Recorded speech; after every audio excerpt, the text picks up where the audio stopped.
आज मैं आपको एक ऐसी सच्चाई बताने जा रही हूँ जो शायद आपको अंदर से हिला दे।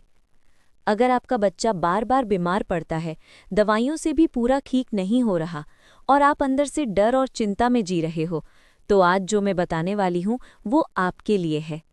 सबसे पहले एक बात समझ लीजिए, माँ की भावना सबसे बड़ी ताकत होती है।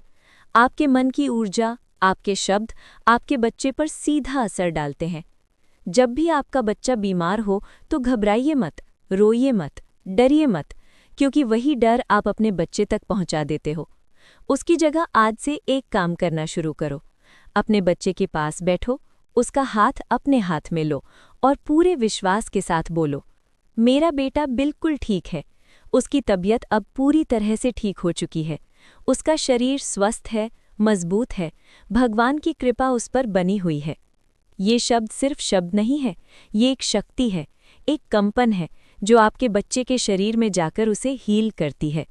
जब आप बार बार ये एफर्मेशंस बोलते हो तो आपका सबकॉन्शियस माइंड उसे सच मान लेता है और वही ऊर्जा आपके बच्चे के शरीर में बदलाव लाने लगती है।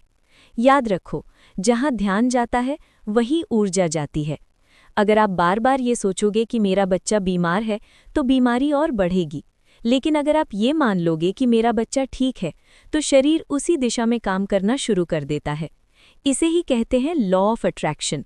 आप जैसा सोचते हो वैसा ही आकर्षित करते हो। लेकिन यहाँ सबसे ज़रूरी चीज़ है विश्वास। अगर आप सिर्फ बोल रहे हो लेकिन अंदर से डर रहे हो तो असर नहीं होगा। आपको पूरे दिल से मानना होगा कि मेरा बच्चा अब पूरी तरह स्वस्थ है। और जब आप ये रोज़ सुबह और रात को 5-10 मिनट करोगे तो धीरे धीरे आप खुद बदलाव महसूस करोगे। आपका बच्चा पहले से ज़्यादा एक्टिव होगा, उसकी इम्यूनिटी मजबूत होगी और सबसे बड़ी बात, आपका डर खत्म हो जाएगा। इस प्रैक्टिस से आपके बच्चे की हीलिंग फास्ट होती है, उसकी इम्यूनिटी स्ट्रांग होती है, माँ और बच्चे के बीच पॉजिटिव एनर्जी बढ़ती है, घर का माहौल शांत और खुशहाल बनता है और सबसे बड़ा फायदा, आपका डर और चिंता खत्म हो जाती है। याद रखिए, माँ की दुआ और माँ की ऊर्जा दुनिया की सबसे बड़ी दवा होती है। तो आज से ही शुरू करो, अपने बच्चे को हेल्दी देखने की आदत डालो, क्योंकि आपका विश्वास ही उसकी सबसे बड़ी ताकत है।